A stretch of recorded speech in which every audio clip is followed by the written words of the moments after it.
May I sit with you? Cup of tea, please. Thank you.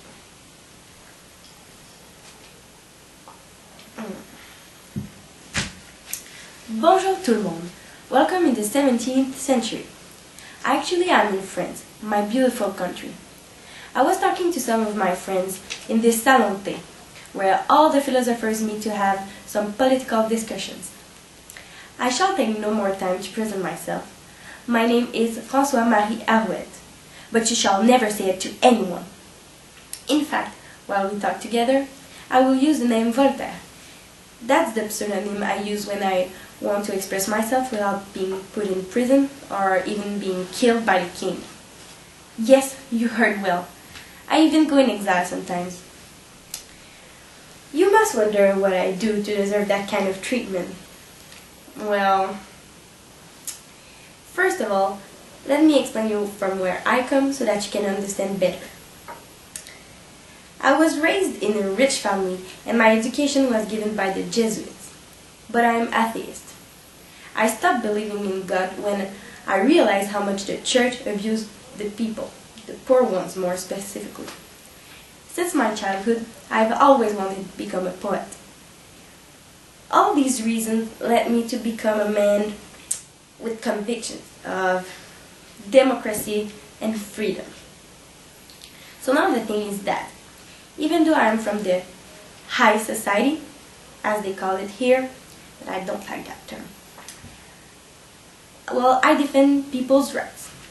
So I can totally understand why the king and the pope try to control the liberty of expression, since they are often attacked in a lot of writings from the high society. That's a new concept. I, myself, have made them my favorite victims, like I did with all the nobles and despots that reign over us. Now, do you wonder why I can't speak English? Well, I have traveled a lot, like I said before, because I needed to hide from the king.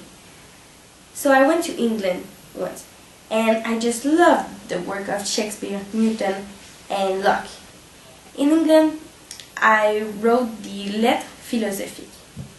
That's a work about tolerance and freedom, based on the way the English people live. I once found shelter in Germany too. Germany. That's where I met Frederick the Great, another person I admire for his work on human rights. But for now, we are in 1762, and I'm working on the case of a man named Callas. He was victim of an injustice. His son was found hanged in their house, and due to the way the family reacted when they discovered him, people think that they killed him. But that's not true. In fact, they hid the body of their son after they discovered him, but that is kind of normal to do that when you know what is going to happen to the body if the authority would discover it was a suicide, which it was. They would drag it on the ground and then put it in the trash. Yeah. And anyway, it is just very difficult in my society to be treated with dignity and justice. That is why I'm working on that case, because if I don't do it, nobody will. Oh, did I forget to tell you? Well, we are in the age of enlightenment. Sounds swell, doesn't it?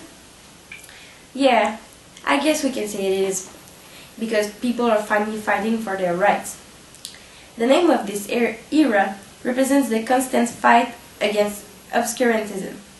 The philosophers of the Age of Enlightenment have the purpose of making the victims of the high society get out of their ignorance so that they can realize they have as much rights as anyone. It has been a long time since people started to be abused by the church and the nobles. However, in the Age of Enlightenment, some persons of the high society like Diderot, John Locke, Frederick the Great, Isaac Newton, and I have decided that values such as slavery, child labor, power abuse, and a lot more were to be prohibited. Talking about Denis Diderot, he created the encyclopedia, and I helped him in this work. The encyclopedia is a significant progress. It's a revolution. And it is going to be very helpful in all the years to come, I'm sure. In this giant book, there is a lot of information about every profession, about sciences, philosophy, mathematics, culture. I am actually doing the part on philosophy, but I help in other areas too.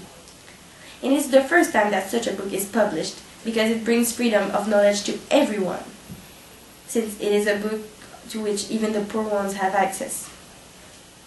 Now, I want you to really get my point of view. So here are some of my thoughts, and I never get tired of repeating them to those who want to hear them. So, here it goes. All murderers are punished unless they kill in large numbers and to the sound of trumpets.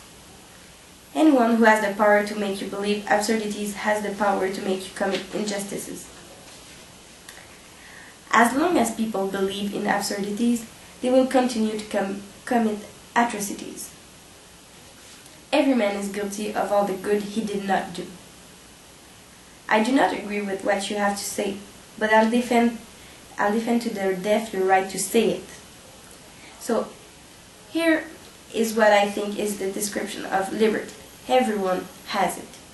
You just have to fight for it.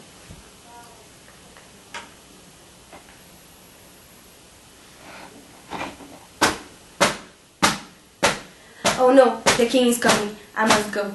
Just remember, liberty is what you must fight for.